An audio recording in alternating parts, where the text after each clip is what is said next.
Hello,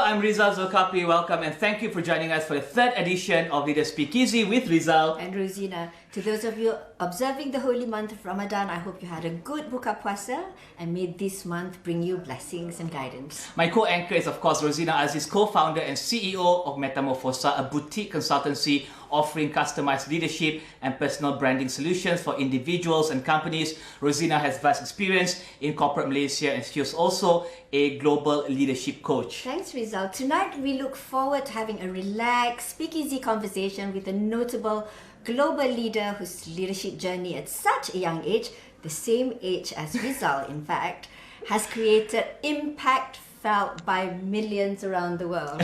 And our guest this evening is Ahmad Ashkar, the founder and CEO of the Halt Price Foundation, the son of Palestinian immigrants. 11 years ago, Ahmad went on to establish a global organization that nurtures young social entrepreneurs who set out to build responsible enterprises with profitability and sustainability goals in mind. I think Time Magazine and Bill Clinton calls the Halt Price Foundation one of the top 5 ideas changing the world, and Newsweek, Bloomberg and others call it the Nobel Prize for Students. What's interesting, Rosie, is that these social entrepreneurs are students of colleges and universities from around the world. Their coveted prize, a chance to participate in a world-class accelerator program, and the winner receives a $1 million prize, which serves as seed funding for their enterprise. So before we introduce you to our guest for the evening, we'll keep you in a bit of suspense, but let's watch a quick video to guide you on your experience on Astro AWANI tonight.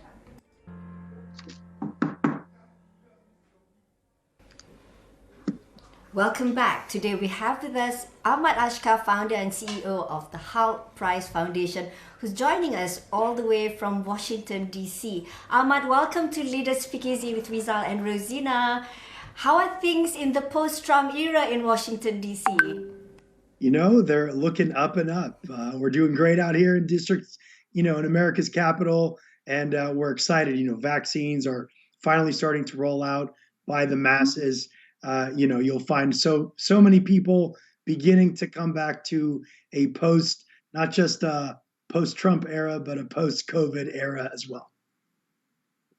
You're known as Mayor of Impact on your social media. We want to hear from you. What is impact leadership and what are the core values that push you in that direction instead of your early years where you were very focused on purely making money? Sure. Well, first of all, Ramadan Mubarak to everybody. I know it's PM time there, but over here we're 9:30 in the morning, so you'll have to excuse me. I'm doing the interview while fasting. No water. It's no water. No water breaks. Look, I was very lucky to begin my journey of impact more than 1 decade ago. Before the idea of impact was a buzzword. But for me, it's very simple. Impact is the ability to change a person's trajectory in life, in society, or in the best case scenario, in the world. And for us, it's one of the very, I think, most rewarding things as human beings that we can participate in. And my biggest moment, my aha moment, was when I went back to business school after an illustrious career in investment banking, where I was making a lot of money. I realized that you don't have to sacrifice doing good to do well.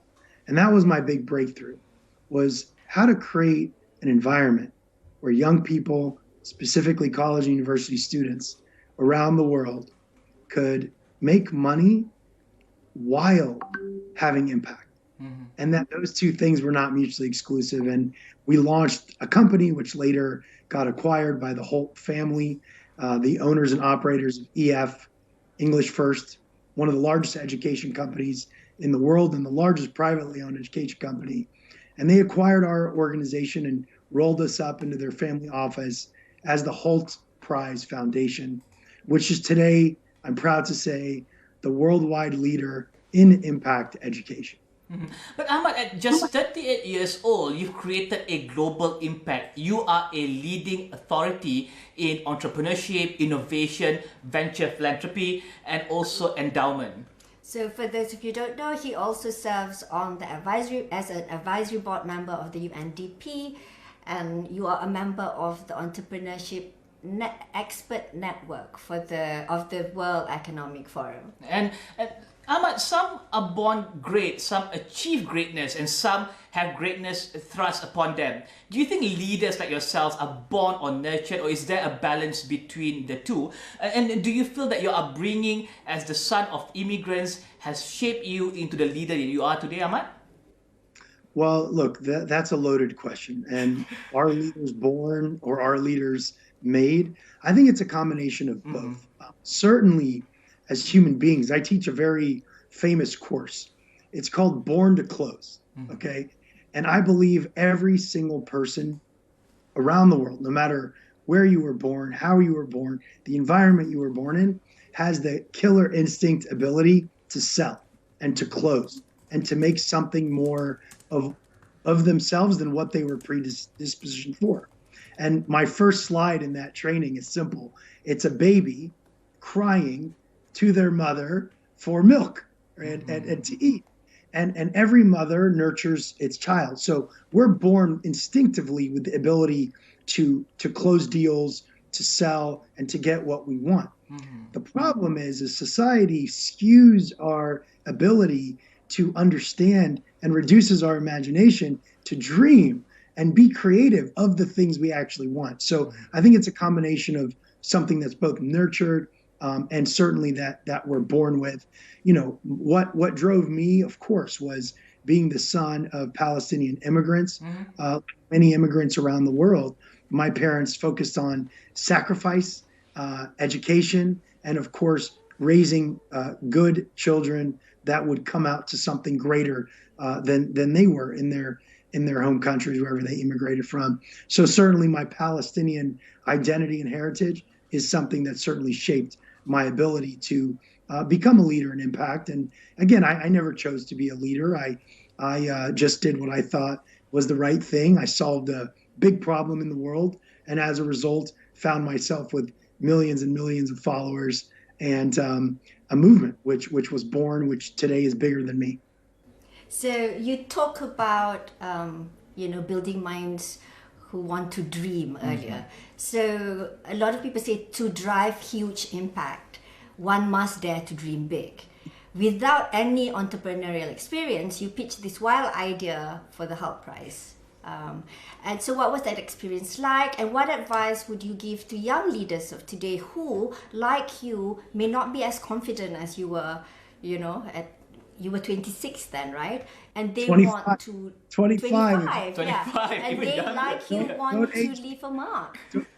Don't age me. I know, it's when you look back in the rearview mirror, it's always so humbling to see where you came from and sometimes where you are today. And in fact, because I'm still in my 30s, I can envision kind of where I'm going forward. But to you young people out there watching, dreaming big and being creative is so important. But I always say dream big, but start small. Sometimes our dreams can be so big that they actually discourage us from starting. And in my upcoming book, The Pursuit of Impact, which will be released next month, I talk about starting and how to just go on a big idea. Because the difference between success and failure a lot of times is just, we say in English, ripping off the Band-Aid and just starting. And my advice to those of you out there that are unsure of your ability and maybe lack the confidence to get started, as long as you're solving the right problem, you have nothing to worry about. Solving the right problem with a big idea will ensure success. I will put money in any young person who has the willingness and the desire to have impact if that focus is put in a direction that solves a big enough problem that gets everybody excited in the event that your solution will be successful. To anyone that thinks that you get big from day one. You really need to understand that it all starts with one small step, one small idea, and then the ability for you to build a big team around you. For me, my aha moment was followed up by the pitch of a lifetime. I got the audience of a billionaire named Berto Holt. And I thought that I would be spending all of those days with him in Lucerne, Switzerland. He called me out of the blue and said, "I'd like you to spend 3 days with me in Switzerland." Oh, wow. And I thought I'd be pitching my idea. But what you find, and as I launched my own investment funds and the Holt Prize Foundation, and we have a portfolio of our own that we invest in every year, you realize that it's less about the idea and more about the person. So my time with the person that ended up making my idea come to life had little to do with the details and more to do with, one, my big vision, and two, the individual that I was, and how nice I was, how courteous I was, and how strategic I could think about big problems, and how receptive I was to feedback. And I give young entrepreneurs today the same advice, because sometimes they get it wrong by thinking they have the best idea in the room, but it really comes down to them as individuals. So Ahmad, picking up on that, we've got a question from Zarina Ahmad from Kuala Lumpur. I think you mentioned that 3 days that you spent in Switzerland, perhaps that's also one of your most powerful and meaningful leadership moment. But could you share with us your other most powerful and meaningful leadership moment, and what did you learn from it? Sure. I mean, I have many to share, but in terms of being a leader, this is all about the transition from founder to CEO. And I would say one of the most critical lessons I had was in my third year of launching the Holt Prize. I realized that if I was going to have impact and be a leader that was going to leave a legacy, that I needed to transition from a founder to a CEO. Now, what does that mean? Being a founder, it's all about you, which is okay, because otherwise you probably wouldn't have had the idea and had the audacity to make that idea come to life. But as you begin to raise investment capital and you begin to hire a team and you begin to report to a board, as a leader, you begin to see very clearly that no longer is your big idea, your baby, your company about you. It becomes about the people that you serve. And servient leadership is critical to being an impact leader. And you begin to realize that the mission is bigger than you. And at that point, you complete the transition from a founder to either a CEO or an executive member of the C-suite of your business, where your employees become more important than you. Your board becomes more important than you. And of course, your stakeholders, those people that you look to impact, become much bigger and much more of a priority than your own aspirations as an individual. And for me, that came in my third year, and that was a critical time in my development as a leader. Rosie, I believe we also have another question from yes. Surrey. This is Stephen Lim from Surrey. Did you have a mentor? Who was your mentor, and what can young leaders learn from experienced mentor?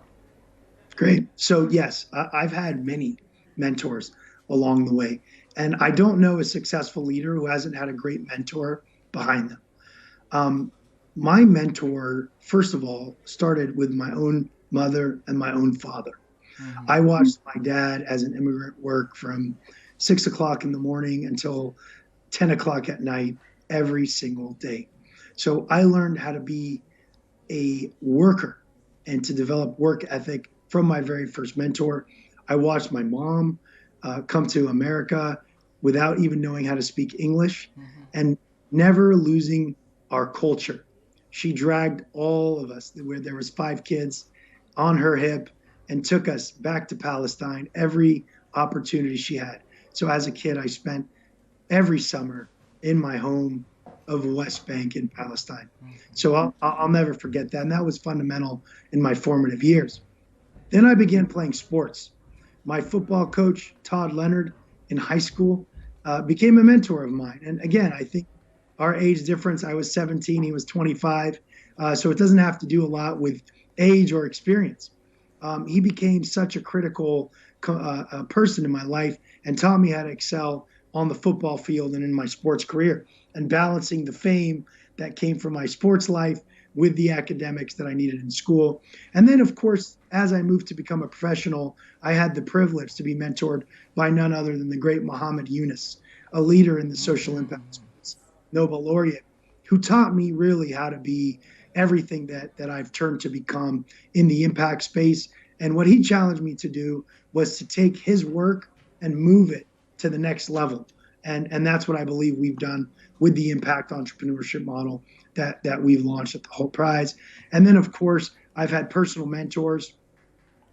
Riaz Shah, who I think you all know, the head of people at EY.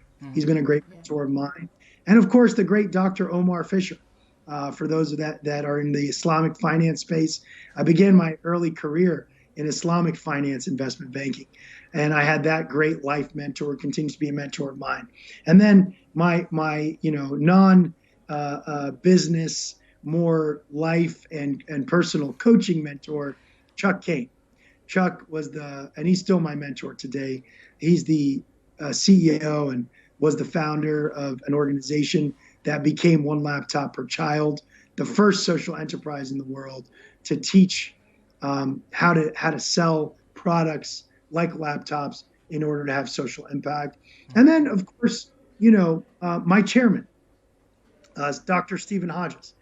A lot of people say your chairman or your a boss or somebody of authority over you should not ever be your mentor.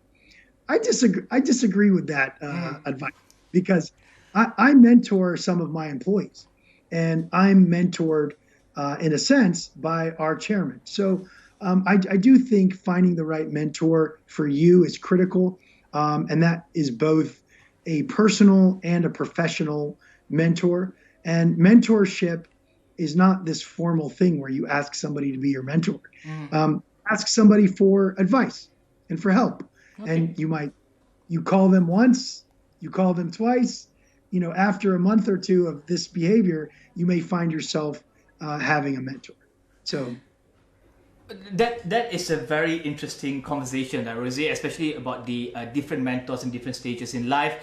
Next, we want to talk to get to know more about what it means to set up the Holt Prize Foundation. I know we've talked about that a bit during the earlier part of the conversation. I think it's interesting that you've had a series of mentors in the different spaces of your life, the multifaceted mentorship, and then you went on to set up something where young social entrepreneurs are mentored. What we're really interested, and I think the audience is interested to understand as well, is the impact of the Holt Prize Foundation on the young entrepreneurs who have gone through your accelerators, your programs, and the enterprises that came out of it, was born out of the foundation, and then the world at large, because I know that you focus very much on sustainability goals. So when we want to talk about the scale, how huge has the impact been on the community, the Holt community, as well as the world at large? What scale are we looking at? Sure. I think that's a great question. The scale of our impact that we've built over the years will have a ripple effect on society forever. You cannot measure it, because the fundamental core of what we do is we believe an inspired belief in young people to change themselves so that they can go on to change the world. Okay. And we've done that in the millions. I mean, in Malaysia alone, we have penetrated nearly every single English-speaking university there. University of Malaysia, Putra Malaysia, Tunku Abdul Rahman, Islamic or otherwise. We're in over 25 universities where our programs are inspiring young people and teaching young people how to be the face of change in their local communities. And whether that's to create their own enterprise as an entrepreneur or influence the enterprises that they go on to work for, to bring a shared value model to the workplace and to the society. Now, if you want to talk about scale, we operate the Holt Prize Foundation programs on over 3,000 university campuses around the world, representing 121 different countries. What that means is that every single year, we graduate more than 300,000 new leaders of change who think differently, who act differently, who stand ready and equipped with the resources and the network to create long-lasting change in society. And those numbers that you talk about are just, they're too big to imagine. And if you look at just the professional network, which is involved in the Holt Prize, you're talking about 50,000 professionals and experts who mentor and guide and teach our young community on how to change the world through business. Now, one of the unintended consequences that I never imagined, the Holt Prize, is the influence we're having on the adults, not just the youngsters. And if you look at universities, they're changing curriculum. I was just mailed this book yesterday. The management and collaboration. You can't really see it with my camera. The management collaboration, science of management principles teaches the methodology of the Holt Prize. We have universities which have launched full-blown degrees as a result of our training in social entrepreneurship. And we have governments who have launched centers of innovation and social innovation around Holt Prize. I couldn't have imagined this kind of impact when we started, and we are rewriting the rules of engagement of how adults interact with youth when it comes to impact and change. But you mentioned 300,000 new leaders of change globally every year. That's the amount of... I think there's enterprises that with valuations of $100 million.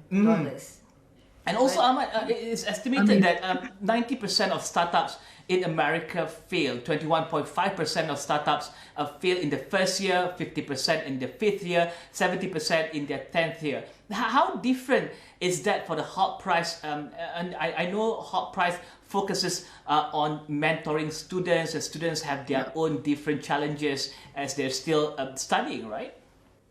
So you might be shocked to know that I'm indifferent as to whether or not we launch a unicorn or not, a billion-dollar enterprise. Our goal is very simple: to create an entrepreneur mindset, not necessarily the enterprise that is going to create $1 billion in revenue.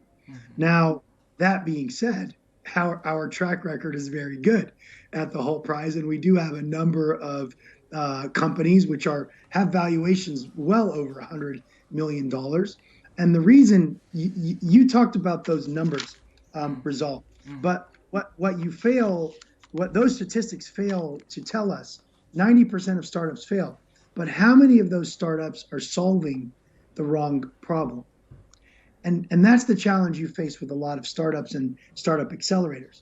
At the Holt Prize, our global community solves the problem that we ask them to solve. We have created the Entrepreneur's Playbook, which shortcuts entrepreneurship. We identify the challenge, we identify the white space, we identify the potential breakthroughs on the innovation side in manufacturing, production, distribution, environmental impact, social impact, and economic opportunity. When you're given the right problem and you're complementing that problem with the right network, and you're creating an environment where young people are competing for a $1 million startup award and potentially more funding that comes from our other means of finance. Like this year, we gave $100,000 seed capital grants in addition to our $1 million Holt Prize. You have unbelievable results. And the formula that we built at the Holt Prize is surefire way to solve youth unemployment, to create jobs, and to create billion-dollar enterprises without thinking too hard about whether those enterprises are going to benefit society or not. Because we know with the inputs designed correctly that the outputs are going to bring breakthrough results, not just for the entrepreneurs, not just for the young people, but for the entire customer base and country that those businesses aim to serve. I fully believe that it has to start with the right problem, not being really clear that you know what the problem is that you want to solve, and being able to do it in a competitive, differentiated manner. I'm familiar with the ecosystem of the Halt Prize and the sort of knowledge and expertise that are afforded to students who go through your accelerators. Other than that, what do you feel are the core leadership traits that differentiate those who really succeed and those who don't or may succeed less? What are the core differentiating traits? The differentiating traits in leadership are five. They are empathy, and that means to be able to not just walk in somebody else's shoes, but be able to imagine everything that a potential person that is going to experience you as an individual or your product can feel. And that's either up or down. Kindness, and of course everybody knows what it means to be kind. Perseverance. Perseverance means when things get tough, you get tougher. Resourcefulness. Resourcefulness means you are excellent at Google. You have the ability to solve problems on your own. And most of the time that comes by being able to know what questions to ask. And finally, creativity. You have to be able to use your imagination. And if you want to be a great leader, you must be creative. And that's why Walt Disney is one of my favorite all-time legends and heroes and role models, because you find, and I find oftentimes, as we get older, our creativity seems to diminish. And as long as we maintain those five things, our leadership potential will be accelerated, and there is no limit to how much we can achieve. So before you continue with the question, Rosie, let me just repeat that for the audience out there. Empathy, kindness, perseverance, resourcefulness, and creativity. Did I get that right, Ahmad? Bingo, you do a great job of taking notes. So it has been said that, part of the reasons why some startups do not do as well is the dynamics amongst the founders, especially, before you go on to do the CEO part, which you talked about earlier, right? Which is 3 years on. What are the best predictors of failure?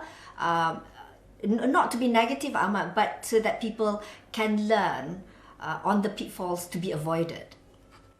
Yeah, Rosie, so that's a great question. The number one pitfall of any founder is falling in love with their idea. And I almost fell victim of that, because you've sweated, you've cried, you've had tears, you've had blood when you're a founder. And getting some feedback from an individual, an outsider, who says to you, well, I don't think that idea should go this way. You might want to try something new. If you're in love with your idea, you are destined for failure. The second thing is underestimating your value on what you have the ability to achieve. So oftentimes founders are very content with what they have currently achieved. And I always challenge them. I say, you're underestimating your potential. You think your idea is good, but if you put a little bit more work, your business could be great. And underestimating your own ability in your business or in your idea is certainly a downfall that many founders share. Third, and finally, is the relationship management between the founders and setting expectations. So not all founders are created equal. And a lot of founders working within one another make the mistake of not setting those expectations with the relationship. What I like to have my founders do, of any of the investment companies that we invest in or whole prize teams, is make sure that they're aligned. Who's in it for the next 10 years, and who's in it for the money, and who's in it for the impact? And let's just align on those expectations so that there's no misunderstandings between us and the team. And I think having those relationships sorted from day one will lead to a lot higher productivity and survival of those startups. Speaking of founding, of creating businesses and enterprises, Ahmad, you founded Falafel Incorporated in 2017 with the aim to employ and feed refugees and you plan to expand globally. What's the biggest difference between leading your own organization or enterprise and leading an organization that nurtures young social entrepreneurs? It's a great question. So, one of the great reasons that you talked about impact leadership, I think one of my successes and my ability to build a movement and have a great staff and team is that I'm an entrepreneur. I'm not just some executive with a suit. I'm a rogue entrepreneur. I've had a series of my own startups and exits, and certainly Falafel Inc. is one of my greatest startups that I've had. Not by revenue, but by the potential for disruption. And there's a big difference in starting and founding a company that is a retail, food and beverage business versus a company that's more in the education space. And what you have to do is you have to hire differently. So the CEO that's running Falafel Inc., for example, he has a background in hospitality. And the hiring is completely different. I would never put my chief operating officer from the Holt Prize Foundation, Charlemagne Kanisha, who's been with me 11 years, one of my most trusted confidants, as the CEO of that company, because the skill sets just don't match. And I think what you have to realize as a great leader, you're somewhat like a great sports coach of a soccer or football club or a basketball team. You have to know how to put the right players in the right positions so that they can succeed, and then create the right incentives for them to be accountable, responsible, and successful in their organizations.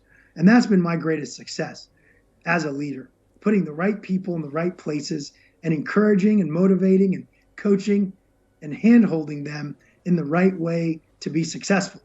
And certainly, a lot of leaders get this wrong. Being a motivator is not necessarily the right skill that gets the employees to the finish line. Sometimes imagine motivating a highly capable and highly competent and willing employee will simply lead to less productivity. So what I've done a great job of is I delegate to the right people, I inspire the right people, and I coach the right people so that they can be leaders of change in their own right. Speaking of the right people, Rosie, let's talk about the millennials leading corporations and enterprises of the future. Being a millennial myself, this is something that I'm very excited to get my teeth into. And Rosie is from a different generation. Okay, so I'm Gen X, like Riaz. You don't have to. Hey. So I'm Gen. Pardon? You don't have to say that. You don't have to. I'm Gen X. I'm a proud Gen X. My sons are, millennials and Gen Z. And they're very much into supporting brands that make a difference, that want to change the world. So I know you talked about the biggest intergenerational transfer of funds set to take place in 2060. It was a whopping 60 trillion US dollars, and 5 trillion is set to be transferred. Well, I don't know if the pandemic is going to affect it by next year. What do you foresee to be the leadership trends for corporations and enterprises led by the millennials in the future? First of all, Rosina, I appreciate you doing your homework. I saw a couple of promos where you're talking about the $60 trillion in intergenerational wealth transfer. And that's the impact that I'm talking about that we have at the Holt Prize. We bring, what I see as the obvious to the mainstream. A lot of this data that a lot of corporations and individuals and universities and even governments are overlooking. So this intergenerational wealth transfer is going to change everything we know about brands, about impact, and about society. Because for the first time ever in anyone's lifetimes, the people who control the money are in leadership positions of corporations, of governments, of societal influence. And what you're going to see is a move from shareholder value to stakeholder value. And this is the guiding principle, because no longer will it be okay for a corporation to just think about maximizing profits. They will need to maximize impact while being sustainable. And by 2025, which you're talking about in the next 3.5 years, The race will begin. Which company, which country, and which organizations around the world will win and put their flag in the sand as the companies which have tapped into this wealth transfer, which millennials will begin to dictate and demand products which are socially and environmentally responsible, and products and services which have the same, where impact is not just some byproduct, but impact is the offering. And that's the future. That's the future of business. That's the future of leaders. That's the future of education, where a world that does not consider impact is not going to be a world that any of our population is going to want to live in or be a part of. I think that's already happening even as we speak. I mean, people now, they like to buy, or they want to buy local products. They want to support companies that they believe their values are aligned with these companies. Well, I may be Gen X, but I'm a millennial at heart because I became largely vegetarian because of the impact of, livestock farming on the environment. But Ahmad, there could be potential fallouts from that change in leadership. How do millennials and Gen Z prepare themselves to take over the reign from the more slightly older and more experienced generation in that sense? Yeah, Rizal, it's a great question, and we have to be very delicate, and that's my role as somebody who's on the tail end of the millennial generation, and almost an Xer. It cannot be a hostile takeover, and oftentimes you find that mentality by millennials and especially the Gen Zers, where they are effectively looking at a exodus of the X generation and the baby boomer generation. That cannot happen. This needs to be a very timely, strategic passing of the baton, where young people learn the lessons and the mistakes that were made from our predecessors and lead with empathy, and servant leadership. You cannot do that if you are just ushering out this entire generation that's been leading for decades. It's very critical that we learn, we adapt, and we create our new systems for the future. And that's what the role of organizations like us at the Holt Prize, the Holt International Business School, our sister organization, and our parent organization in EF, English First. These are all organizations which are teaching young people and leaders how to be change makers as executives within these organizations so that they can maximize all of the right things they need to for a long-lasting transition into a new generation of consumers. I think that's really interesting that you're talking about how the transition has to be not forced, it has to be handled delicately. How do you feel that with the transition, I think it will happen over time because 2060 is a while away, it's going to be progressive. How do you think this future leadership will change the worldview down the road? Well, the good news for everybody is that capitalism will not go away. And the reason I say that's good news is because capital markets will adjust to the demand of the consumer. That's how economies work. Consumers always been king. And as the consumer behavior changes, you're going to see corporations also change. So no longer will a CEO be allowed to be in the public eye, flying their public jets around from location to location, because that'll actually have effect on the share price of the corporation.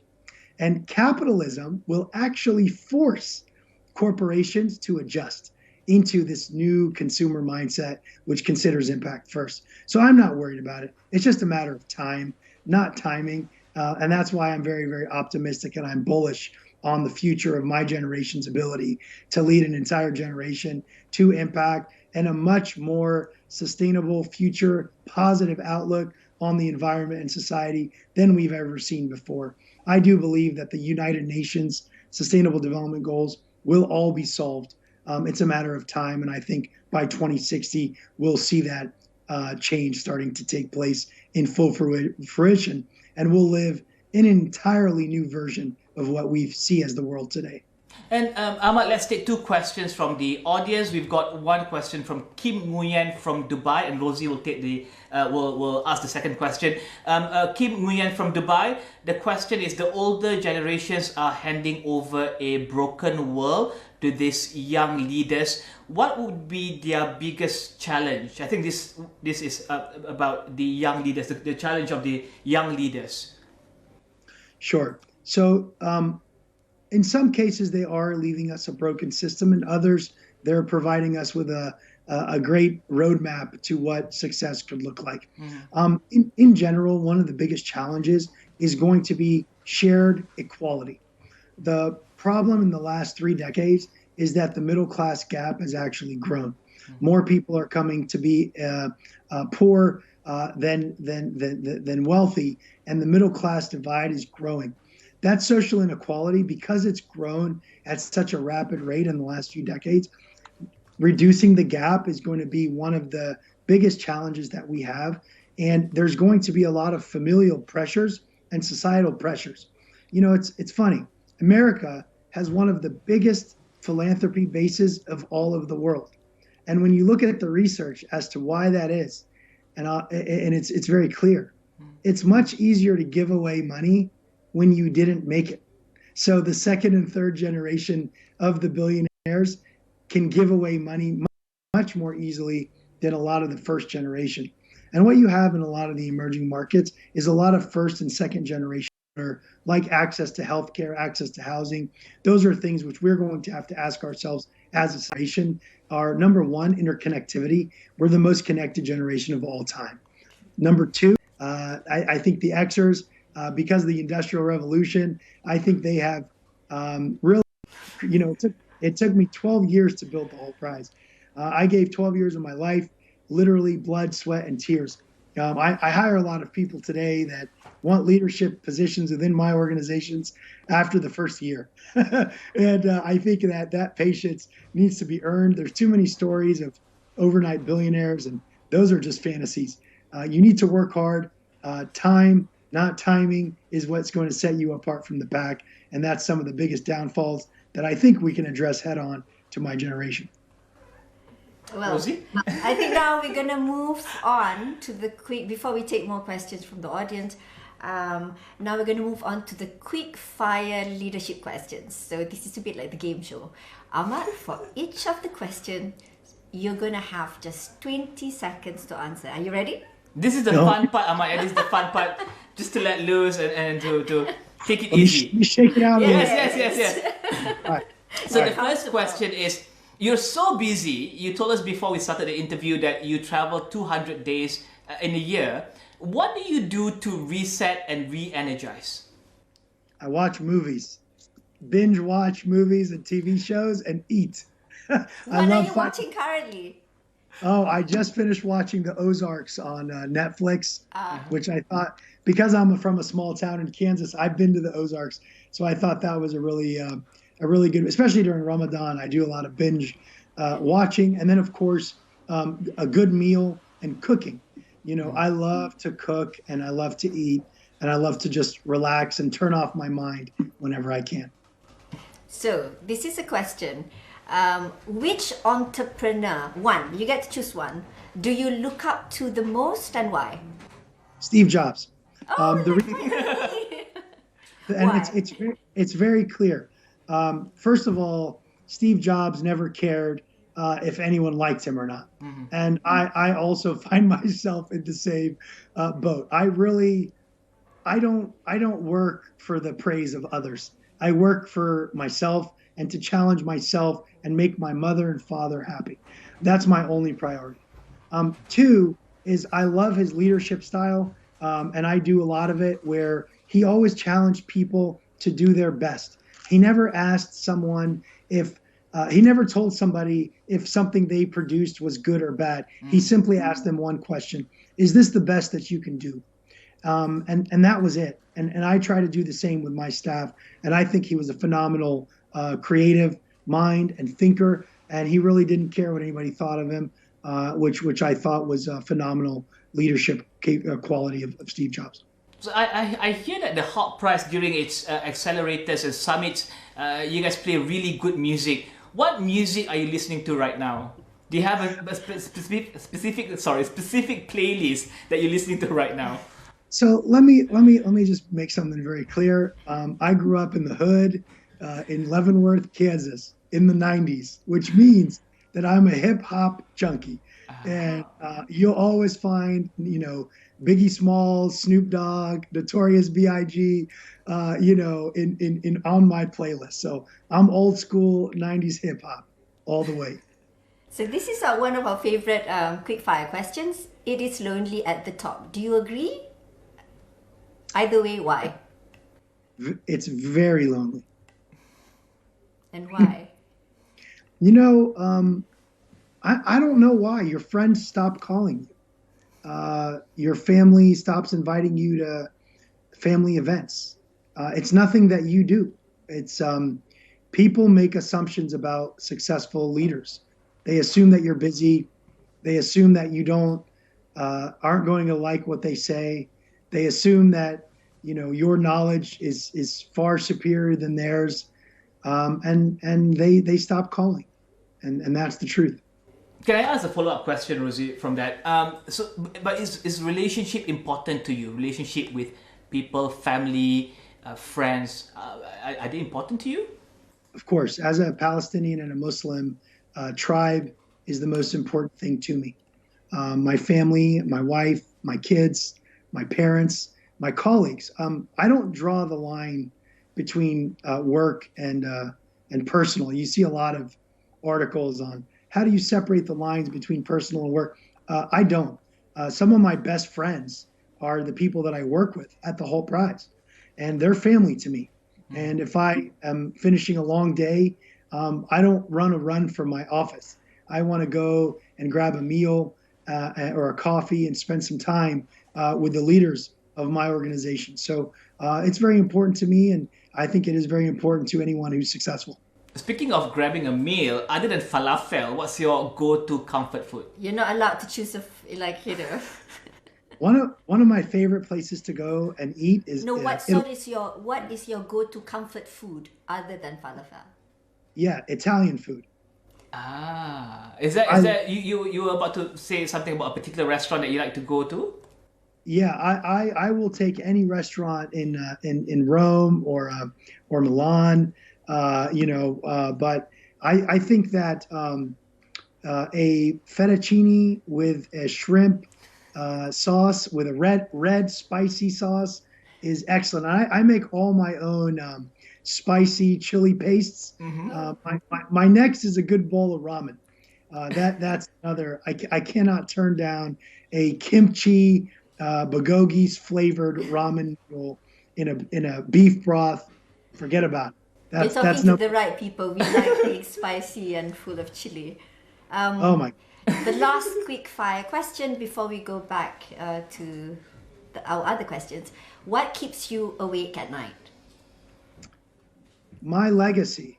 I really worry that I am not setting up a transition plan correctly. And I really worry about it to the point where I'm constantly addressing it. I want to make sure that every organization, whether a nonprofit board that I'm on, the Holt Prize Foundation, Falafel Inc., or any other organization, or even my family, that beyond me, the organization not just survives, but continues to thrive. And that's what keeps me up at night. So that was a really interesting round of quickfire questions with Ahmad Ashkar, CEO and founder of Holt Prize Foundation. We've got more. We've got about 6 minutes. We've got about 6 minutes to take questions from the audience. We have one question. I'm seeing here from Mara Munir Mazare. I have a question to Mr. Ahmad, our impact leader. Who or what has shaped who you are? So the biggest influences on people that have shaped who I've become are individuals like you, Mara, and the young people that I serve. I learn so much every single year. And one of the secrets of our success and any business that is looking at the impact generation as its customer is how do you turn your guest experience or your customer experience, how do you turn those individuals into your brand advocates? If you can solve that question, you will be impactful and you will be sustainable. And those lessons that I've learned from being inspired through the young people that have come through our programs since the early years have inspired me to be the leader and the man and the change that I am today. We have another question from Idwani Zaini. How do you manage the dynamics of a relationship with a spouse or a partner while striving to be the best leader you can be? It's a great question. So everything starts at home and everything starts with your immediate tribe. And before you embark on a journey that's going to be as big as the whole prize or something else, you must have complete alignment, because the emotional toll that starting an enterprise will take on you will bury you if you don't have the support from your loved ones. So what I did before I ever even started the whole prize was I got buy-in from my mother, my father, and my wife to make sure that my family was going to support me through this thick and through the thin of what was going to come, because I knew from the first day that I was going to build something big. We also have one question from Faris Johari. Do you believe the work of philanthropists can save people's economy? Yes, because if you look at the fundamentals of philanthropy, they're aligned with the fundamentals of the basic responsibilities of a government. The basic responsibilities of any government is to take care of its people. What does that mean? That means to provide them food, shelter, safety, access to economic opportunity, and defense through military capacity. Those are the responsibilities of a government. With the exception of military and defense, philanthropy is 100% aligned with each of those. So certainly the right philanthropic endeavor and the right philanthropic model can certainly save or empower any economy in the world. And Ahmad, I've got one question before I pass you to Rosie's question, which is briefly, given the pandemic, how are the social entrepreneurs and enterprises pivoting their enterprises to ensure that they can still make an impact? Well, my heart goes out in prayers to all of those that have been affected by COVID-19. COVID-19 has taught the world to be resilient. We've suffered tremendously, both from a healthcare perspective as well as an economic perspective and a social perspective. However, what we've learned to be is resilient, and that resilience is going to pay dividends in the future. Our startup community around the world has learned to take advantage of their interconnectivity. We've advanced connectivity by at least 5, maybe even 10 years into the future. And our ability to bury borders and leverage our interconnectedness for commerce, for trade, for empowerment, for education has unfolded to be something that we never would have imagined pre-COVID. So startups are pivoting. They're learning how to act and how to transact and do business in this new post-COVID world. I think before we end the show, as a closing statement, could you perhaps let the audience know what is the difference between an impact enterprise and something that is an organization that's based on CSR? Sure. So an impact enterprise is an entrepreneurial company which creates value with every product or every service that is sold. That value is exchanged for something that is tangible. It could be money, it could be the form of time. An impact enterprise simply has a net positive outcome to society or environment with the trade of that value. So the value which is created actually makes the world better. And it's very, very simple. You make money by doing good. A CSR initiative will do good with the money that it makes. So there are very slight differences in words, but they're mountains of differences in terms of impact. One makes money while delivering good, the other one delivers good after they make money. And that's all the questions we can take tonight, Rosie. Thank you so much, Ahmad Ashkar, for being our guest on the third edition of Leaders Speakeasy with Rizal and Rozina. For those of you who are unable to join this live show, the edition will be aired on Astro AWANI TV, link, website, mobile app, and YouTube channel. And look out for the next edition of Leaders Speakeasy in the first week of May. Follow Astro AWANI on our digital platforms as well as LinkedIn, Facebook, Instagram, Twitter to get the latest updates.